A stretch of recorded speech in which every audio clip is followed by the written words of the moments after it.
Welcome back to another episode of the Rosenthal and Jeselnik Vanity Project. RJVP. Might only have a few episodes left. Got to make this one count. Good morning, Tom Brady. Enjoy your run.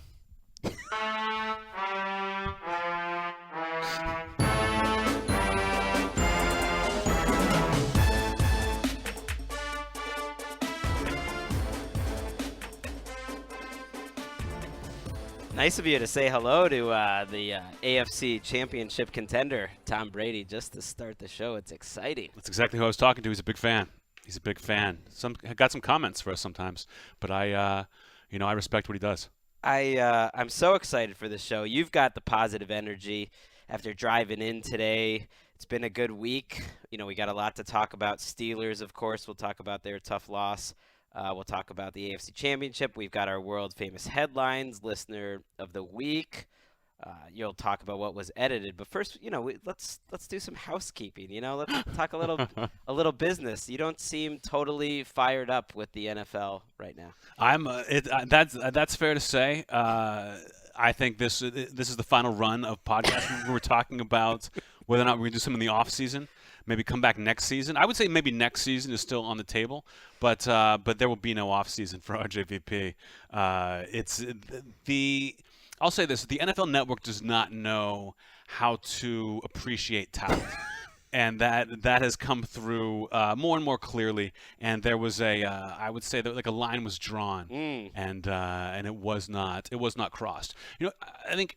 If people aren't as talented as I am, they don't know how you're supposed to be treated. But you need to feel like you're appreciated. Yeah. And you cannot be what I'll go ahead and say is being screwed with.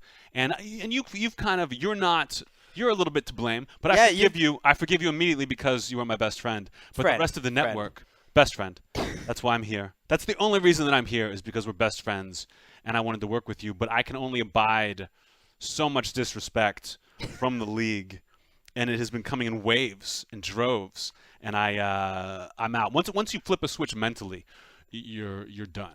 But you're a professional, so you're gonna keep trucking. We're going through here. You're still gonna knock it out these last few shows. But you have put a lot of it on me. I mean, you're saying that I don't know how to manage talent, as if I'm somehow responsible for dealing with you. Yeah, know what I mean, because you're the only one I talk to here. Everyone else at the NFL Network is a coward and won't come anywhere near me, and rightly so. I understand I'm a little intimidating, but I haven't spoken to anyone else. You're the only one I talk to, and so if you mess things up, then it becomes a big deal. But again, I forgive you immediately. Right. You are the father of my godchildren, and I love you, and that's the reason that I'm here. But this podcast was over the second I called my valet this afternoon and told him to get my car so I could drive here. Over.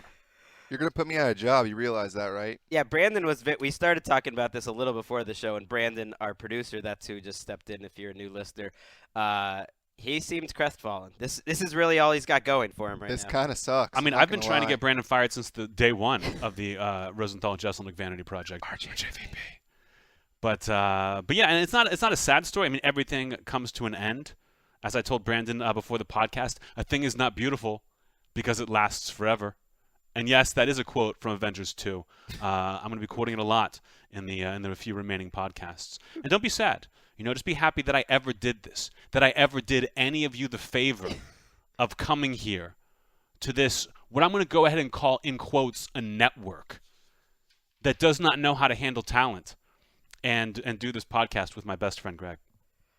I think we've handled it well. If anything, we've put out the great art, a great product that people are still going back to and say they're starting at the very first episode and listening to. So, these shows can last forever. Yeah, we filled a void. People say the NFL Network has never been funny. There's a reason for that.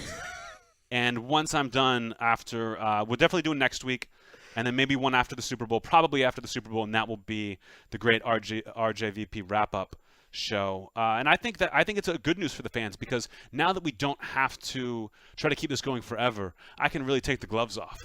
You know what I mean? I can really, it's claws out for the last 3 episodes, and I can do whatever I want. It's almost like if you see a mini-series, if you watch Fargo, if you watch the 10 episodes of Fargo, anyone can die, anything can happen because it's got to end. They don't need to re-sign actors. They don't need to worry about stretching out the story for another season. It's just there's a beginning and an end, and now there's an end to the Rosenthal and Jeselnik Vanity Project. Yeah, it's tough.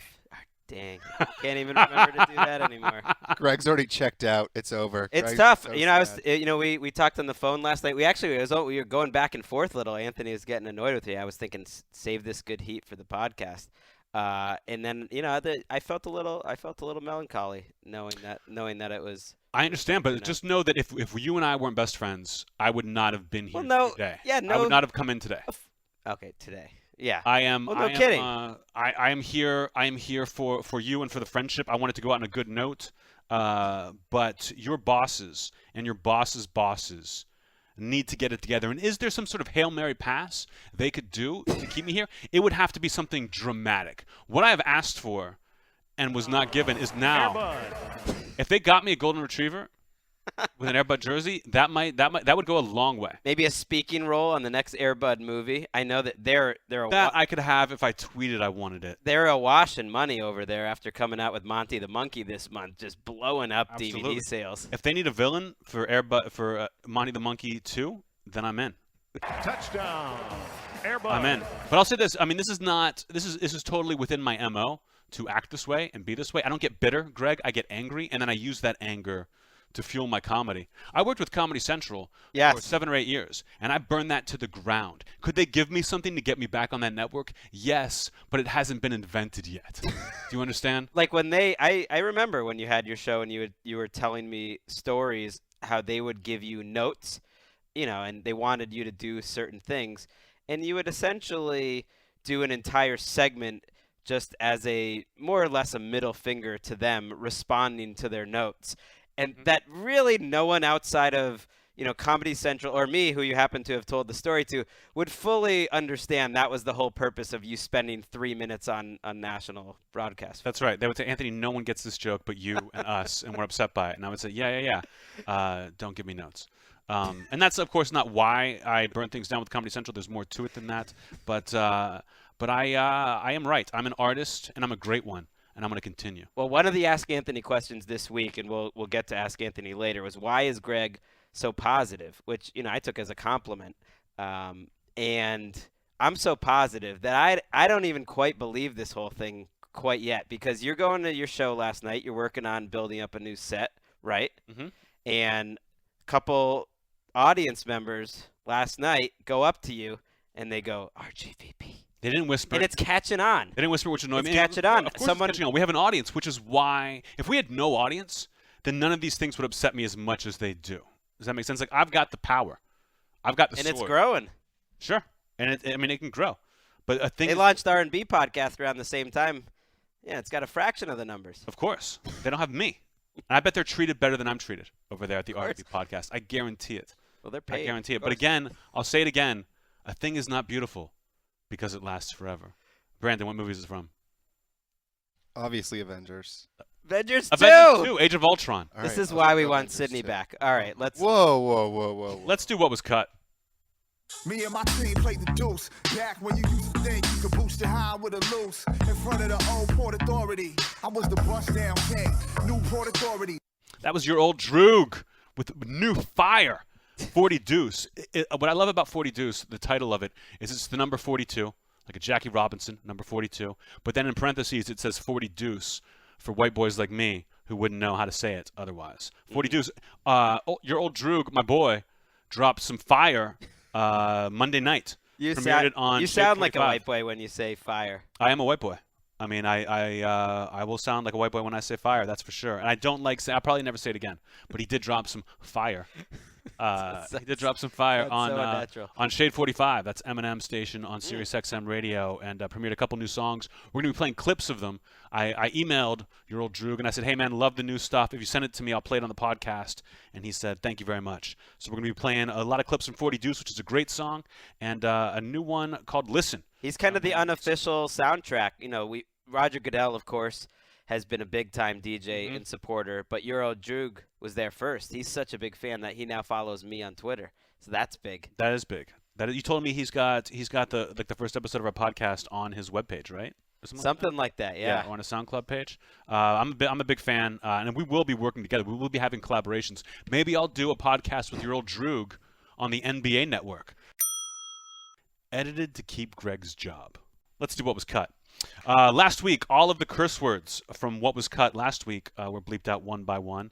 A lot of F-bombs, just a series of different F-bombs, maybe a shh in there. But those are all that's bleeping 101. You guys know what that is. We also had a bleep of a I'm just gonna go ahead and say it, which is a fun word. I don't know why we were calling it that. And then the F-bomb with an ing at the end of it. An ERS and an ing. Those were both bleeped out.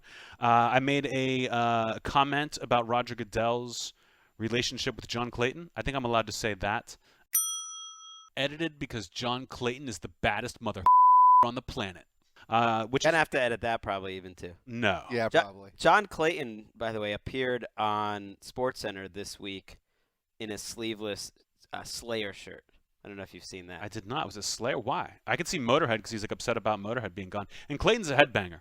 Clayton gets down. Clayton's my boy. I like. Call back to Clayton that a lot. commercial he did, but he appeared live on TV. It's one of the more horrifying things that you'll ever want to see. Yeah, it's not great. But I love Clayton. Clayton can wear whatever he wants. Maybe I'll do a podcast with Clayton. I bet he knows how to treat a man. Something else was cut. We talked about what was a worse ending: Cincinnati, the Cincinnati loss to the Steelers, or Minnesota's loss to Seattle. I don't know why that was cut. Why was that cut? Was it just boring? It may have just been boring. I may have made a joke that was inappropriate. Who knows? And then I had made a David Bowie joke during my Carolina prediction that had to be cut for sheer offensiveness. I thought it was a pretty good joke. I made several Bowie jokes last week. They were all good, but one was objectionable, so they took it out. I don't remember what it was, but that was what was cut. Let's get the headlines. Never take a break, this cake to make. Plus I had it in the bag since Jake the Snake. Duck Jake and the Snake, keep the grass cut. Look out for Giants and Yankee jackets with the cheap shades from Sunglass Hut. That was Your Old Droog, a song called Listen, John Wayne remix. Again, you cannot find these Your Old Droog tracks in stores or anywhere else. Maybe he's got on a SoundCloud. Maybe you can listen to him. But I urge everyone to go onto iTunes, go to your local store, and look up Your Old Droog, YOUROLDDROOG, and buy his albums. He puts out a lot of mixtapes, but he also has stuff for sale. And I suggest you all support him. Greg, what's our first headline? It is starting in Denver, where the Pittsburgh Steelers broke our podcast host heart, Mr. Anthony Jeselnik. And now it's all kind of coming together, the timeline of everything. Because I saw you Friday night. We went out with a friend and my wife, and we got some food, good laughs, some shaved ice. Anthony's in a great mood. He had a great week. It's relaxing. And then the Steelers games happens on Sunday, right? Mm-hmm. And then suddenly there's more drama with the NFL. I'm getting very sternly worded emails from Anthony. We didn't even get into that. I didn't even talk about the email. Oh, my gosh. I don't know if I want to read that out loud. You can't. Well, you can read the one that you. That's not even. I've got to say this. I wrote an email saying, Greg, send this to your. You read this. You said you could send it to your. And then send it to the higher ups to let them know how serious I am. And you edited the email. Barely. And sent it up the chain. Barely. Without telling me you're editing it. This is another one of the things that you have messed up in our ongoing negotiation. I stand by my editing. That's my title. That's what I do. I'm an editor. What editor. did you think would happen when you edited something and then told me after the fact that you edited and sent it up the chain? You could be like, hey, do you mind if I edit this? And I would have said either no or yes, but you cannot do something and then ask me about it afterwards. I learned that the hard way. Yes. That's why I sent Brandon to go teach at a women's missionary school in Canada. Well, I'm honest. I'm going to tell you what I did. I'm not going to try to hide it. That's not honest. I'm not going to hide it after the fact. I should have checked it out. Anyway, maybe we'll read this email on our last show or something. Pittsburgh lost because it's great. Pittsburgh, and it did not break my heart. I did not expect much from that game. Big Ben, they got to build a statue to this guy right now. That was an amazing performance. And it was a tough loss. I mean, it's tough to lose a game like that with the fumble. I expected it was going to go that way. The momentum was shifting. The whole time I assumed we were going to lose. We were just too banged up. If we have Antonio Brown in there, maybe we take that game. But I was not as upset as I would have been if we had lost to Cincinnati. That's fine, but I feel like you're trying to stop your emotions from coming out here. You were so afraid of feeling vulnerable watching this game that you watched it on mute while occasionally looking through a book, because essentially it makes you so crazy and into the game when you're watching it that you almost needed to kind of take it down a notch and put it on mute. No, I think maybe I have myself in check, but only because my expectations were so low that I thought I still want to watch the game. I support my team. They're going to do their best. But I'm not going to get fired up, be running around the room like I normally would be, just because we were so injured. Everyone was so hurt, and the Steelers played their hearts out. The defense was amazing. I was so proud of the way that we played, but I was not surprised at all that we lost the game. I was so disappointed. I thought the Steelers were going to win that game. And that's the thing. That's where, not to rub it in, they could have won that game. They had a good chance to win that game. They had the ball. They had a 1-point lead. I felt like they could have even had a bigger lead at that point. I thought they were the better team for most of the day. And as a selfish Patriots fan, I was looking forward to maybe a home game. And as a selfish podcast host, I wanted the Rosenthal and Jeselnik Vanity Project Bowl. RJVP Bowl. You I can't just added ad-lib a bowl. Wait, what? That's telling me. That's not part of it. I was just No. having some fun. It's not. I'm with you, Brandon. I'm upset. Yeah, that would have been fun. It would have been fun, but it would not have changed where we are with this podcast had we been playing. But the big story we're getting into here after that game is the Bengals getting back into it and trolling the Steelers after the loss. And the NFL, Greg, and you've got something to do with this too. The NFL endorsed it. What do you mean we endorsed it? The official NFL Twitter account, which has millions of followers, retweeted Bengals trolling the Steelers after they lost without comment, just saying like, "Look at this," Well, which I think is unsportsmanlike by the league and by the Bengals for sure. Well, George Aloka, who had a good season as a safety for the Bengals. I know he's not a well-known player, but good player for the Bengals this year. He really started it, and he said, and just like that, all is right with the world again. World emoji, happy emoji, some sort of other happy emoji. How would you describe that one, Anthony? I would say like a purple devil, like a devil that's holding his breath. I have my closure now, Aloka said, with a peace sign. And there were lots of Bengals that really jumped in. And so that was what the article was that you're talking about that the NFL sent out, that all these Bengals players were really getting excited. Jeremy Hill sent out one with a frog and a cup of coffee. I don't even really understand what that could possibly mean. I don't know what any of these things mean. I mean, the Bengals got their closure when they threw away the game at home against the Steelers the week before. It's the lamest thing these guys could do. If you play for the Bengals and you've already been knocked out of the playoffs, the only thing you should be celebrating on Twitter is getting cut from the Bengals next year. You guys are awful. Awful. It was a tough week in terms of teams basically being sore losers or sore winners. I agree. This isn't a good look. Ray Malaluga sent one out. I can finally sleep in peace. You know, another one, Mohamed Sanu said, mood, happy, happy, happy. Listen, I understand that they're rivals. They root against each other. But I think it's good in the playoffs when you get beat, you root for the team that beat you to go all the way because then you feel better about it. Like, at least they got beat by the champs. And the Bengals don't know what that's like. They don't know what it's like to have class. It's like the Bengals, I think, are like the official team of the NFL Network. The Bengals weren't the only team that didn't handle the post-game situation well. The Broncos, after winning the game, alleged, and I'm really talking about cornerback Aqib Talib talked about it. He basically said that Ben was faking his injury. Which I love. Like, this made me laugh so hard. That's insane. You think he took himself out of the Cincy game, then came back in and refused to throw for more than 10 yards downfield. Then he set up his favorite receiver for a concussion so they could put the game on Joey Porter's shoulders for a chance to kick a last-second field goal just so they could get into Denver's head the following week. That's what you think? Then I think Peyton Manning has been faking injuries for the past 3 years so he can go do more nationwide commercials. That's my theory. That is so stupid. The internal biological mental mechanism, let me know the exact time to pass it. Ace, eat a hot dog, get mustard on your face. 42nd Street is the place. That was your old Druke with more of that hot fire 40 deuce. I think this might be one of my favorite old Druke songs. Definitely top 5, and I love your old Druke. But 40 deuce might end up being my favorite when all is said and done. It was convenient for you that your old Druke stepped up to the plate this week with some new material right when your relationship with our usual music consultant, Roger Goodell, is starting to fracture. Yeah, it's coming apart at the seams after everything I've done for him. Demaryius Thomas enjoyed the playoff win over the Steelers this week, of course. Not a huge game for Demaryius Thomas, but it was a special moment in his life because his mom, Katina Smith, watched him play for the first time in person since he was 11 years old. So, of course, the first time since he's been in the NFL. It's a nice story. Katina Smith was released from jail this past November. She was part of the 45 people that were pardoned by President Barack Obama, commuting a drug sentence which she received many years ago, a nonviolent drug offense. Yeah. So basically anyone in that group of people essentially got to leave jail early. She would have gotten out anyways, as part of changing federal law. So it's a cool story. She finally got to go. I think now at this point in the season, she no longer had to be on house arrest, basically, where She's she allowed was, to and go leave to a the halfway state. house. Yeah, she could Yeah. leave the state, and she watched her son play. Yeah, it was really nice. And afterwards, Peyton Manning gave Demaryius Thomas's mom the game ball, or at least that's what she says.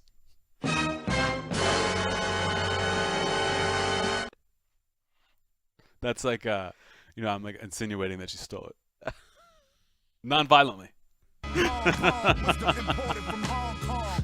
Cat spitting panty lines, recording thong song. Cisco, steady beats, disco, pigs popping my disc. They be ready to stop and frisk. That was your Old Druke. For a second, I thought you were implying that it was actually Johnny Manziel who was at the game. Watch. Oh, Demaryius Thomas. That Johnny Manziel dressed up like Demaryius Thomas's mother to go to the game. That would be a great prank on Demaryius Thomas. I was like, guess who's in the stands? Oh, it's my mom for the first time? Nope.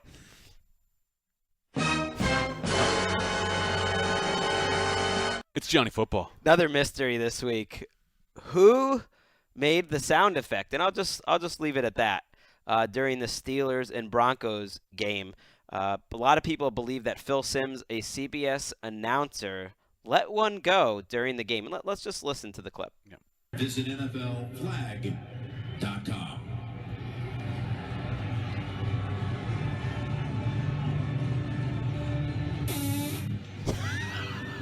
All right, Phil, we start the fourth quarter here. The Broncos accepted that penalty. That's the first time I've heard that. That's what they're saying? There was like a whole story about this. They I were heard that too. They were like, who passed gas in the booth? Let's call it a fart. Let's call it what it is. It's a fart. Let's hear it again. Let's just give me the audio of the fart. Visit NFLflag.com. You've given us way too much. Listen, learn to love it. That's the NFL. All right, Phil, we start the fourth quarter here. I like The that they Broncos just accepted they that just penalty. passed right by it. That's Phil Simms. I love how you were caught off guard just now. The second time we played it, you like leaned back. You gave us so much. You gave us so much time. It was like the lead up. I've forgotten. I caught you by Long- surprise. It's like a great movie scene where it's just building up the drama. You know it's coming, Mm-hmm. and it's coming. You believe it was Phil Simms. That's Phil Simms. I'd know that fart anywhere. That's Phil Simms. And if it's not Phil Simms, it's got to be Chris Simms. Maybe Matt Simms, depending on what he's eating, but it's definitely a Simms. Play stop sign on that strip all the time, square. Wherever the hose is at, I'm there. At the theater catching flicks, I saw you with your bum ass girl wearing matching kicks. Bum. That was your Old Druke. A little more 40 Deuce. I think we'll end up playing all of 40 Deuce. If you're not a fan of 40 Deuce by the end, you're not a fan of me. And that means you work for the NFL Network. By the way, I want to say with that last clip, another potential suspect is one of those little kids from the punt, pass, and kick competition. They're excited. They're on TV. And it reminds me, I didn't even realize that was the part of the game. That is the most annoying moment of the entire NFL season, and it happens every year. I don't know if you've noticed this. I have noticed The end of the third quarter of one of the divisional round games. It always seems to be on CBS, I think, but it might not be. It might just be the last game of the weekend in the divisional round. You're all excited. It's almost always a close game. You get back from break, and suddenly there's a bunch of 11, 12-year-olds who won their punt, pass, and kick competition, and the game is stopped at that point. It is a totally wild time to stop a game at that point. I understand exactly what you're saying, but I'll tell you why it's great. Okay? Because every time they do that, they go back and they show the old footage of Andy Reid Right. winning as a 12-year-old, and he is a monster. He is exactly the size and shape he is now, only he's 12 years old, and it is one of the funniest things you'll ever see. He's got the mustache. Like, it is crazy, and they do it every year. It is That's one why I of love it. it's one of the best things ever, and they don't have a uniform that can possibly fit him, No. so it doesn't work at all. It also seems like a weird competition at this point. That 2/3 of the competition is kicking the ball. Like Yeah. that's not a very good reflection of football skills. No. That's why none of these people ever make it except for Uncle Andy. The Seahawks this week went down in tough fashion in Carolina, and a lot of people were frustrated. The Seahawks, they're just used to making the Super Bowl at that point, and their frustration came out online, on Twitter, on Facebook. They were not happy with Cam Newton. One of the most famous reasons for it was this Facebook post from a woman who wrote a letter to Cam Newton. It's the second time this year we have a famous letter to Cam Newton. Yeah, and I love, I like that people, and I always say, like, if you're upset, be upset that you lost the game. Don't be upset with Cam Newton because he's having too much fun. I think, and again, I always say it comes back to racism. Can you get an echo on my mic, Brandon? No. No, okay. Sorry. Racism. Racism, I like racism. Racism. That's I'm not an echo master. I'm a comedian. But I like that people, because these letters that keep coming up, especially about Cam Newton, people have been writing fake letters, which I like. I mean, flood the system with these fake letters. It's ridiculous that they would even print these things. But this one from a fan named Sarah, a Seahawks fan named Sarah, is legit, and I would like to read it to you with the appropriate music. Brandon, if you please. Dear Mr. Newton, I'm a Seahawks fan. I bleed blue and green. Shut up. Although I will be the first to tell you that today we did not bring our A game, and we were beat fair and square. There's one thing, though, one thing that needs to be said. This does not need to be said. My news feed is filled with you, Mr. Newton, and not in a good way. A video of you pulling a 12th flag down and throwing it to the ground like garbage, which is what it is. You see the thing that people don't realize is Seahawks fans aren't just fans. This is not true. That is exactly what you are, Seahawks fans. The 12th man is a community, a family, that regardless of winning stand behind our team and our community. So you see, Cam, disrespecting the 12th man flag isn't just disrespecting our team. It's disrespecting the fans that back our team. A community that feeds and clothes the homeless. A community that raises funds for families in hard times. A community that helps a 3-year-old girl battle cancer. A community that has more grace and respect than you could imagine. Let me stop. What does that mean? You brought up a 3-year-old girl with cancer to say that you shouldn't be upset at someone having a 12th man flag in the stadium? That is completely ridiculous and disrespectful. You see, Cam, while you're practicing for your next game, our QB will be at Seattle Children's Hospital, raising the flag that you shamelessly threw to the ground, and he will be placing them on the hospital walls of the little 12s. I'm gonna puke. So, Cam, the next time you think of disrespecting our flag, I hope you remember that even though we may not have won the game, it is the Seahawks and the 12th man who are the real winners. That is patently false. You lost. That's the opposite. Win or lose, we come with class, respect, a love for the game, a willingness to help others, love for God, and a love for those surrounding us. So, Mr. Classless Cam Newton, good luck, and may God teach you what real winning looks like. Signed, Sarah. That is revolting. Revolting that you feel like you should have won the game because your quarterback, who wasn't good enough to beat Cam Newton, is at Children's Hospital during the other game. I don't believe that. You think you think that Russell Wilson is going to miss the NFC Championship game to go to Children's Hospital and talk to kids with cancer? I don't.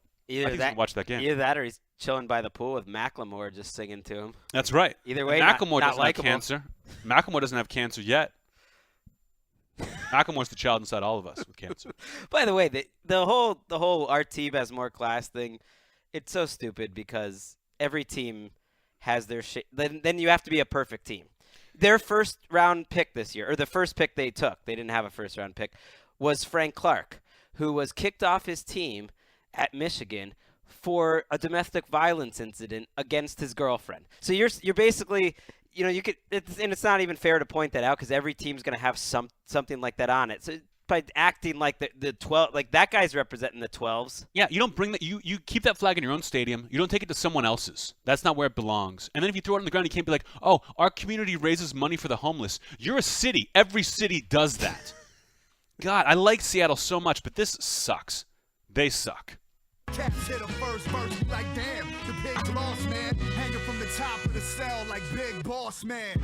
That's what happens when you force my hand. Spent months in the crib devising plans. Your Old Druke. I was listening to John Wayne remix. I love the Big Boss Man shout out. Your Old Druke likes to name check wrestlers. A lot of wrestlers, which I enjoy. I was a big fan back in the day. And Big Boss Man was certainly legit. Greg, what's next? Eddie Lacy is in the news this week. Of course, he was part of the classic game on Saturday night. I would say the game of the year in the NFL, Packers-Cardinals. I don't know if you got a chance to watch that when it was happening, Anthony. We'll talk No? about it later. He was part of the slowest 60-plus yard run in NFL history. I saw that. It took him a long time to get down the field. And that really made his condition and conditioning a bigger topic going into the offseason. And Mike McCarthy, the Packers head coach, for the first time, he really called Eddie Lacy out for being out of shape throughout the season. It was a lingering issue. You could basically see it with Eddie Lacy. He was not in particularly good shape, and he was saying, look, Lacy has to be at a lower weight in 2016 if he wants to keep playing. Yeah, I mean, they said he showed up in the offseason. He had a bad offseason. Showed up way out of shape, and he got better in better shape as the season went on, but you got to show up ready to go day one. What I love about this story is I was reading about it. They have a lot of his tweets. They went into his Twitter, and it's amazing how many of his tweets are about food. And you had told me about, you brought up the story to me, and I thought that's funny. He's talking about food. But it's not just that he's talking about food, it's what food he's talking about that is absolutely disgusting. I don't know if Eddie Lacy bleeds marijuana, but that's what it sounds like from these tweets. Let me just read. I'm going to read as many as I can. Greg, you stop me if you're going to throw. No, okay, get to the end. I like him. Let's go October 4th, 2011. I want a sausage, egg, and cheese McGriddle. Okay, I'm not saying that it's funny that he wanted that. I'm saying that it's funny that he had to tell everybody. This got 336 retweets that he wanted that. He had to say it. So he's not just thinking it. He's like his whole body is like his thumbs had to tell you. That's how much he wanted it. All I keep thinking about is food. # Sonic, here I come. Yeah, Right. Sonic's good. I've We had never- some Sonics in New Orleans. I've never eaten a Sonic. Never had Sonic either. Actually, I've only had it like once, but it was in New Orleans. But I know you can just show up at Sonic. I know you don't have to tell him. You don't have to be like, hey, here I come, Sonic. It was right down the street from your old job at Rick's Cabaret in New Orleans, Bourbon Street. That was a Sonic? I thought Wasn't it? that was a Crystal Burger. Oh, I'm an That's idiot. weird. There wasn't a Sonic in New Orleans. There was a Rally Burger and there was a Crystal Burger. And Rally Burger was good. Crystal Burger was gross. Okay, now I understand why you're trying to leave the Rosenthal. I'm not trying to do it. I am doing it. Next tweet. That food, though. # yes, Lord. Okay, he's not just praying. He's publicly praying on Twitter about that food, though, which is amazing. Next tweet. This food got me sleepy. So he's already eaten. But he still can't stop talking about it. It's making him tired. And this is not Thanksgiving. That's what you're thinking. It's not. That was in July. Next tweet. Guess I'll start my day off with some fast food. Gross, Eddie. You should be bragging about that. It's a bad way to start your day. Next tweet. Made it to the crib. About to get on this food and watch Unknown. I assume he's going to watch a TV show called Unknown, or he just doesn't care about what he's going to watch. He's going to watch himself eat in a mirror. In my apartment, packing my things. Who would be so nice and offer to bring me some food? He's publicly begging for food while he's getting ready for a trip. That is shameless. We'll do moose stuff for food. # Family Guy. He'll do moose stuff? Does that mean he'll do like an Uncle Joey antlers sort of Bullwinkle thing if someone brings him food? I think it's some sort of Family Guy reference we don't even understand. And thankfully so. Eating my ass off in here, knowing I'm supposed to be losing weight. # SMDH, which I believe means shaking my damn head. That's right. You're really with it. So he's supposed to be losing weight, but he has to eat, and then he has to tweet that he's eating his ass off in here. I assume he's hiding in a closet with a bunch of Big Macs. Next one, been eating gummy bears for the past 30 minutes. He's been eating gummy bears for a half hour straight, and he had to tell somebody. You're right. It's really not the fact that it happened. It's the fact, No. It's the fact that he tweeted it. Yeah, if someone followed him around and wrote these things, you'd be like, okay, it's weird you're following him. But the fact that he's got to tell people. And then the last one, I'm about to go get some China food. Smiley face. Not Chinese food, but China food. I assume because he's eating for 1 billion people. And that was Eddie Lacy, horrible dietitian. Son, I even stole Stevie Nicks and the old rags to Fran Lebowitz. There's none of that now. We make hits like Times Square at night. I'm lit. Your Old Druke, more 40 deuce. Go cop that your Old Druke. He's the best. The rare Fran Lebowitz shout out during a rap song. She deserves it. She's earned it. It's big time. Julian Edelman and Tom Brady were in the news this week, having a little fun with each other on Facebook. Of course, they are going to their 5th straight AFC Championship game. That's a record. Did you know that? I did not. Hopefully, who are you going to root for in that game, by the way? Oh, Denver. I'm rooting for Denver all the way. Not only because I hate the Patriots, it's in my bones, but that I root for the team that knocked me out. I would like to see them go all the way. But I honestly, I'll believe right now that whoever wins that game is going to lose to whoever wins the NFC Championship. I believe that too. I hope you're wrong. I hope we're both wrong, but I do believe that. I think the Patriots will get there. They're great. I mean, they're a great team. They're coached by a master, but they're banged up. Everyone's banged up right now, and a lot of it's luck of the draw. Okay, now that I've wasted time so I could find this thing. Hey, this was the Facebook post that Tom Brady posted this week. I don't know. Do you follow him on Facebook? You're not even on Facebook. No. Anthony went rogue and went dark off social media other than Twitter. Well, Tom Brady's got a very active account. He likes to have fun, and he had a picture of Brady trying to score a touchdown last week, right when he was at the goal line getting tackled, and in the background, Julian Edelman is kind of doing the touchdown symbol, kind of flexing, and he said, "Hey Julian, how about a little less flexing and a little more blocking next time?" Okay. That's a terrible joke. It's one of the lamest jokes ever. Brady has no sense of humor whatsoever. Don't tell me that someone who eats avocado ice cream enjoys life in any way. The only funny thing Tom Brady has ever done is leave a pregnant Bridget Moynihan. I went there. I did it.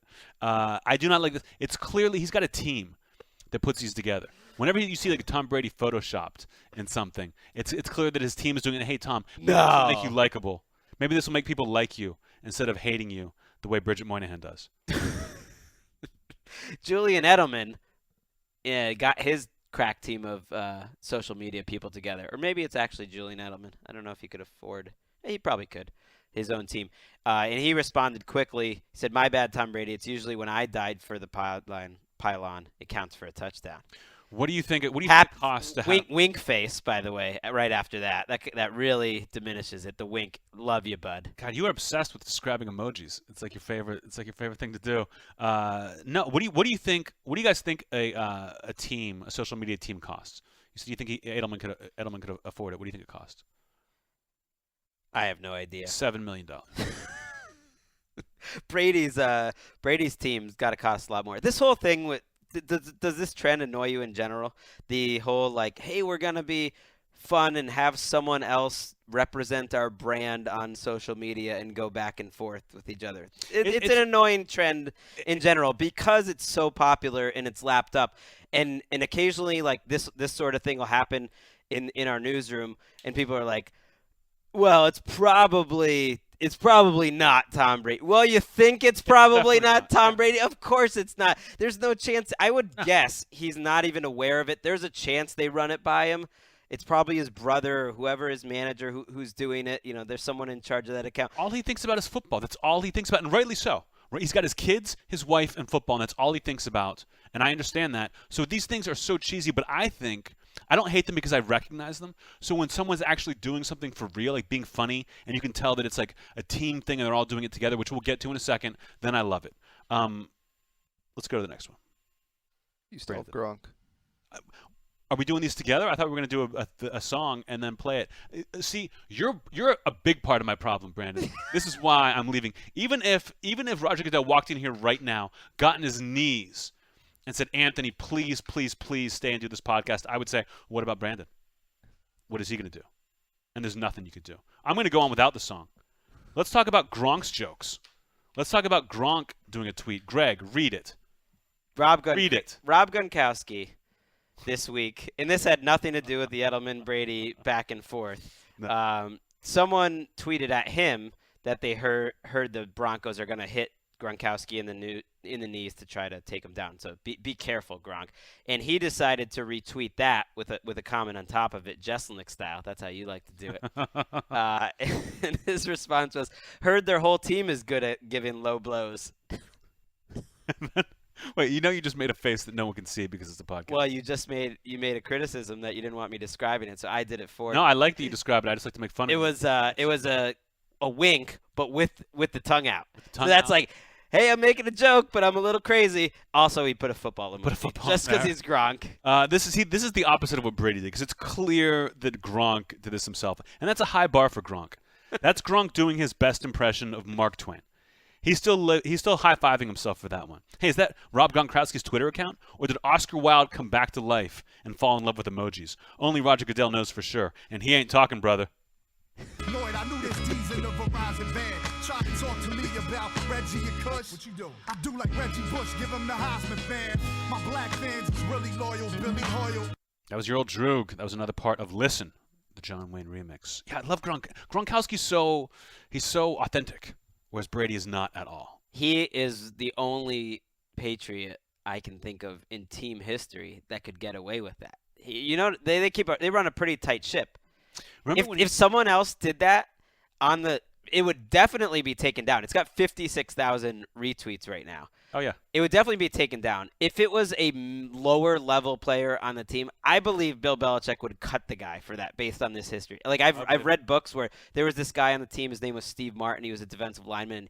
And, he made some trash talk before some big, some game in 2000. And Belichick was livid and he just decided to cut him. Mm-hmm. But that's why I like Belichick. It's not about treating everyone the same. Maybe this is what you're talking about with talent. He knows Rob Gronkowski is the best damn tight end of all time. He can do whatever he wants on Twitter. Plus, everyone loves him. Like I hate the Patriots, but I love Gronkowski. Like who was the guy who made all the jokes about Rex Ryan and the feet? Wes Welker. Wes Welker, and he benched him for the first quarter. Right. I mean that in one of his best players. Playoff game, or was it a playoff game? I believe it was. I think it was, which was crazy to do. So even if it's like your best player, he'll still do it. I think it's right. Like, remember when Gronkowski shot a video after Deflategate, saying the only thing that you can deflate is D's nuts, and not only did everyone show the video, but everyone laughed at it. Like they love Gronkowski. He can do no wrong. He's like the me of the NFL. Gronkowski, big tough guy. He used to be a big tough player. People don't remember. Ron Rivera. He's going to be coach of the year this year, but he used to be on that 1986 Bears defense. So that's why he gets a lot of respect from his defensive players. And when he lays down the law in Carolina, people listen. Mm-hmm. And this week, when he laid down the law, it was a weird sort of rule. He has banned hoverboards from the Panthers facility. He says he's caught a couple players drag racing in the hallway one time. Didn't think it was safe. Hoverboards are out. It's not safe at all. I mean, I think every NFL team should ban all their. If you're a player and you get hurt in a hoverboard, your contract should be void. And you don't want them getting hurt on a hoverboard. You want them getting hurt on the field. If Rivera was a real coach, though, he'd incorporate the hoverboard into the offense. Can you imagine the hot takes if Cam took it into the end zone on a hoverboard? There's nothing in the NFL rulebook that says you can't use hoverboards. You might think there is a rule against using hoverboards. That's college football. In the NFL, anything goes. Anything goes. On the two, on the two, on the four, on the two, on the two, on the two, on the four, on the two, 40 deuce. That was 40 Deuce. That was your Old Druke. I think we're playing that. I mean, that is just a great song. Everyone's a fan now. But you know what everyone's a fan of also? It's time for everyone's favorite weekly segment. You guessed it. It's Who Felt Like He's Had Sex? Oh, yeah. Last Tuesday, Heisman Trophy winner and former NFL running back Eddie George made his Broadway debut in the role of Billy Flynn in a new production of Chicago. George made his entrance through a fluttering circle of pink ostrich feathers, wearing a tuxedo and white carnation, singing I Don't Care About Expensive Things, cashmere coats, diamond rings, don't mean a thing. All I care about is love. And at the end of the musical, audience members chanted, Eddie, Eddie. And Mr. George, feeling slightly overwhelmed, took a final bow and thanked the audience, yelling from the stage, I feel like I had sex. I'm tired. And you know what that means. He felt like he's had sex. Sit back and enjoy the ride. Sit back and enjoy the ride. Sit back and enjoy the ride. Sit back. Sit back and enjoy the ride. You know, I changed my mind. I'll be back in a minute. That brought it all back around. The NC-17 portion of the program now over, basically. But we are back, and it's my favorite part of the week, Recommendation Station. Recommendation Station. Let's take it down. Greg, what do you got this week? I'm going to recommend a book and a movie. One of the best movies I saw this year, Amy, the documentary about Amy Winehouse. I wasn't a huge Amy Winehouse fan going into it. Left a big fan, and just nothing better than a good doc. This is one you should see. Yeah, I'll have to Just check it out. saying, I it's have very not seen good. it yet. I was a fan of hers. Got to see her live a couple times. It's incredible. It's like, I think documentaries are going to change now because there's so much found footage from cell phones and everything. That's what the whole movie is based on. It's like a little like Montage of Heck, the Nirvana one, where it's almost uncomfortable how much access you have, but it's much better. It's a much better movie. I'll have to see it. I've heard nothing but good things, but you recommending it, I will definitely check it out. What's your book? The book, if we only have a few weeks left, I got to get out some classics. Confederacy of Dunces. Okay. One of the all-time funniest movie. It is funniest books. It's so hard for a novel to be funny. Confederacy of Dunces is funny. It captures New Orleans just about better than any book ever. It's true. I love the backstory, too. I love it all. When did you read it? I read it for the first time in college, and I didn't totally love it, and then I reread it about 5 years ago, and it blew me away. Yeah, Greg and I, of course, went to Tulane together. That's where we met, which is in New Orleans. And I feel like everyone had a copy of that book. Like, you almost got it when you showed up on campus freshman year. That I kind of stayed away from it. Me too. I read it after college, like right afterwards, and it made me just fall in love with the city again. And again, the story behind it, how it was published posthumously. Posthumously, but his mother insisted that people read it, and as a classic is unbelievable. You know who helped get it published? Walker Percy. That's right. My son's. Yes. Walker Percy. Those are great recommendations, Greg. You've kind of made up for what you did 2 weeks ago when you completely the bed.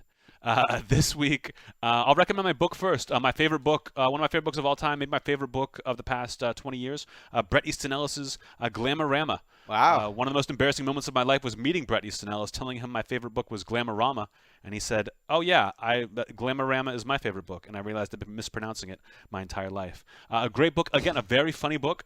A lot of great jokes in there. One of the first books to actually take the character kind of interacts with modern day celebrities who, it's like the main character will be having a conversation with Skeet Ulrich. It's a great take on celebrity and how hollow and awful it is. One of my favorite books. I recommend everyone check it out. You'll love it. And the movie I saw this week, unbelievable. I can't believe I slept on it so long. Here's how good this movie is. I watched it during the second half of the Cardinals-Packers game.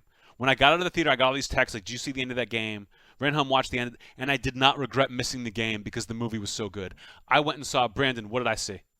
You went and saw Creed. I saw Creed. Brandon saw it too this week. That's why I made him jump in there. Yep. And finish my sentence. Thought it was Avengers 2, man. Creed is amazing. Creed, I was so hyped afterwards. I went home and just did one-armed push-ups and shadow boxed until I fell asleep. Dude, that was impressive. It's amazing. It's the best Rocky movie. I think of all of them. I mean, Rocky 1 is incredible. It's a classic. But this one, everything is done perfectly. Stallone is the best he's ever been in anything. I think he deserves all the love for Best Supporting Actor. I can't believe the director didn't get nominated. I can't believe he didn't get Best Picture nominated. What about Michael I can't B. believe Jordan? Michael B. Jordan didn't How get did Michael B. Jordan not get nominated? He after totally that? could have. He's got a bright future. Stallone is amazing. It kind of bums me out that he's probably going to win over Tom Hardy for The Revenant, which is the best performance of the year, I think. But everyone go see Creed. It is awesome. And when I'm going through all this adversity with the NFL Network, seeing a movie like that just made me know that I'm doing the right thing and I'm fighting the good fight. And that was Recommendation Station. Focus Junior, got the drop like Yokozuna. That's bonsai, no matter what, they gon' spy. Have the old man throw powder in your eye. Then it stop when I come through like Hogan with the leg drop. That was your Old Druke. That was a little more of Listen, the John Wayne remix. Who's got a higher batting average right now than Michael B. Jordan? I mean, The Wire, Friday Night Lights, Fruitvale Station. I know he's Fantastic Four, but for the most part, that's pretty big. He's the best part of Fantastic Four. He can do no wrong. He's great. And he's jacked in Creed. Jacked. No way that's legal. How long do you think it took him to get ready for that role? Oh my, a year. He's awesome in that movie. Dude, his back, when they show the back of him, it's got every muscle popping out. It's ridiculous. Yeah. It's crazy. Ask Anthony this week is Oh. from Ken Valkenberg. He asks Anthony, did Anthony have a Pittsburgh accent, and did he have to work hard to get rid of it? A great question. I feel like this is one of the reasons I've never been embraced by my home city of Pittsburgh. They don't know that I'm from there. I go home and play shows in Pittsburgh once a year. When I walk out on stage and say, Pittsburgh, I'm home, and the crowd has no idea what I'm talking about. I don't sound like I'm from Pittsburgh. I don't look like I'm from Pittsburgh. I was kind of raised just outside the city. You know what I mean? Not really. I mean, in the suburbs, I guess. The suburbs, yeah, but very close to the city. I'm the last trolley stop. That's what I'm saying. It's city. part of the city. It's right there. No one I grew up with really had the accent, and my whole family kind of talks the same. People say I sound like Christopher Walken. My dad gets that. So I don't know if I ever said yins, if I'd be like, hey, yins going, my parents were like, don't say that. Don't talk that way. So you were ashamed of where you were from? Not at all. I was very proud, but I learned to speak in the most correct way, I guess. But I don't think I ever really had an accent. People ask me where I'm from, like it's a muddled thing from Pittsburgh and New Orleans. But I think my family just talks this way. I got a Jeselnik accent, and I'm proud of that. I bleed black and gold. Yens. Edited for Jeselnik-related shenanigans. The listeners, though, I've been surprised how people have enjoyed this show. It almost seems ridiculous that anyone would listen to it. Of course. But the response has been great. I love getting all your tweets and your comments on iTunes. That helps us out. You've been giving us lots of 5 stars. It's been doing really well. I love the people that send me tweets that they're actually reading the books we recommend, which sort of blows my mind. And every week we do a listener of the week from iTunes. And let's pick a short one because this show is getting long. Harry Seward, crikey. I discovered this podcast on Friday. I listened to all 11 episodes over the weekend. I recommend this approach. I didn't watch any of the regular season, and now I'm totally caught up. That's the way to do it. People are binge listening to this show. Yeah, and I'm just going to make it easier for them to get caught up. 808 smelling like Reaganomics on 40 Dukes declining office to see comics. I'm good. The rap game is a comedy show. If I need a laugh, I just watch their video. That was Joe Druke. That was more of 40 Deuce. You know what? Let's go straight into predictions. You want to do that? What, you don't want to do the hot take of the week? It's not that long of a show. How long is it? I'm pulling back the curtain. It's not that long. We're at 51 minutes right now. Okay, I'll do it. We'll do the hot take of the week. It will be quick. What is your let's do some behind the scenes. Let's pull the curtain back now since we have so much time. I wrote while Greg was reading that. I wrote skip hot take with a question mark encircled so we could look at it and be like, yeah, we're running short on time. And then Greg wrote S. Let's drit. Let's do it. Okay. Let's just do it. And what was the S? I don't know. I think I changed my mind in mid. I was gonna say sure, but I changed my mind. I'm indecisive. We now wasted more time even talking about this than the hot take would have been. Philadelphia radio this week suspended a radio personality. They didn't fire him. They suspended him. For how long? They suspended him for 3 days for using a racial slur. His name is Josh Innes, and it was on 94.1 WIP, which, if you know Philadelphia, is the big sports station there, for calling Jason Kelce, a center on the Philadelphia Eagles, a house Negro. And the radio host explained it in a very meandering, difficult way by saying he had watched Malcolm X recently at the airport, and there was a concept called the house Negro in this movie, and he tried to explain it, and Jason Kelce is that guy on the Philadelphia. Makes me furious. I hate when people are racist and they try to explain their racism. Like, I don't mean to sound racist, but that's ridiculous. And I hate that you try to make it okay before you say something. Especially a guy who has that kind of power on the radio to be like, oh, I was watching Malcolm X, so I thought of this. Like, I'm not racist at all, but Malcolm X was saying it. So I'm just going to repeat that. It's insane. He should be fired. He should be fired for what he said. What's even worse is, I think, is not worse. It's just as bad. Is Jason Kelce's response? I think was rough. I want to read that. Do you have that for me? I do. Okay.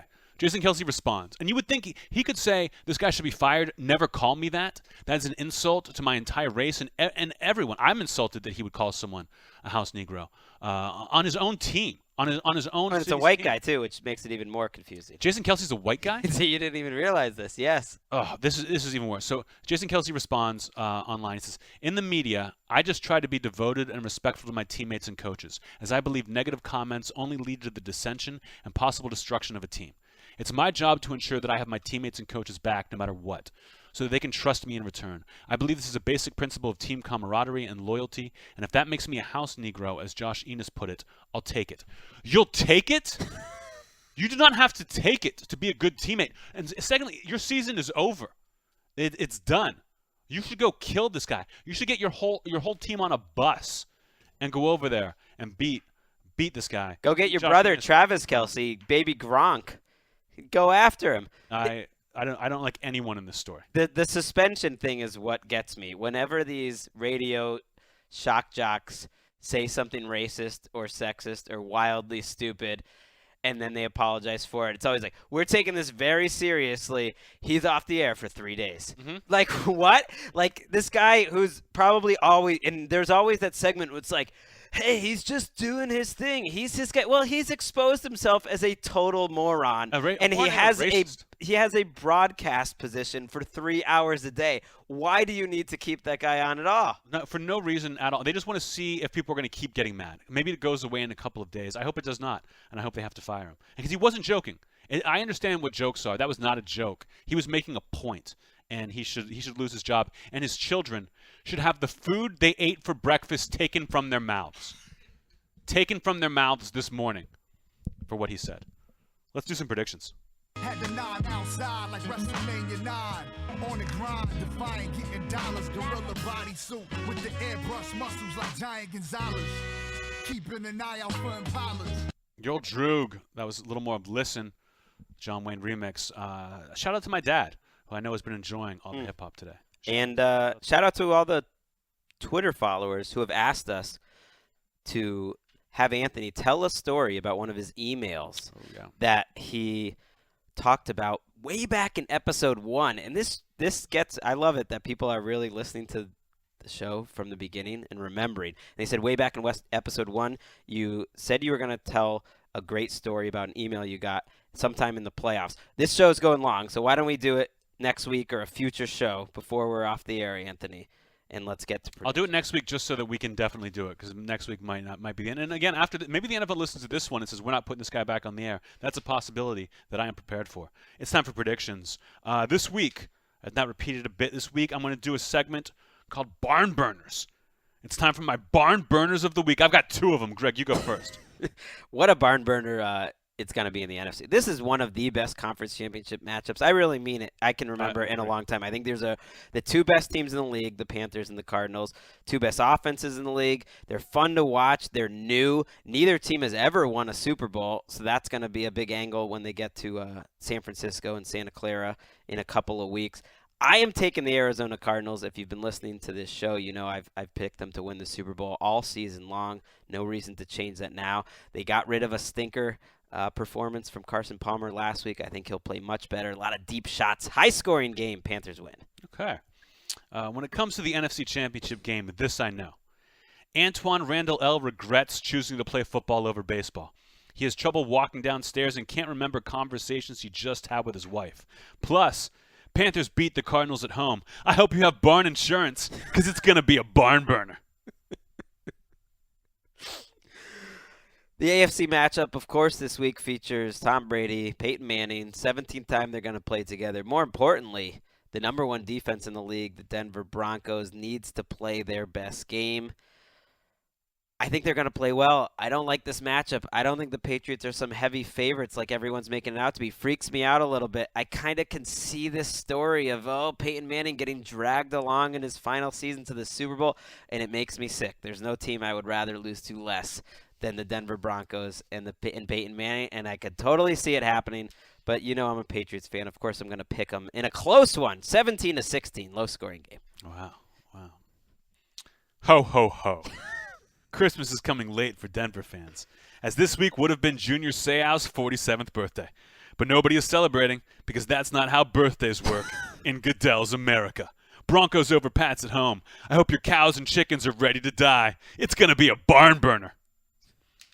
That was predictions. 59 miles to Jacksonville, driving together between the lines, you and me, on I-95, 59 miles to Jacksonville. God, song it makes me weepy now. That's whenever I hear that song, I'm gonna remember the good times. It's my Not attempt like- to keep you. Not the more recent times, but like the good times that I've had doing this podcast with you, Greg. And speaking of one of the reasons I do this podcast, talk to me about my godchildren. How are your son and daughter? How are Walker and Ellis? Not one of the best weeks in the Rosenthal household. As you know, Emeka, my wife, this is not a made-up story, burned herself last week during Where's my car?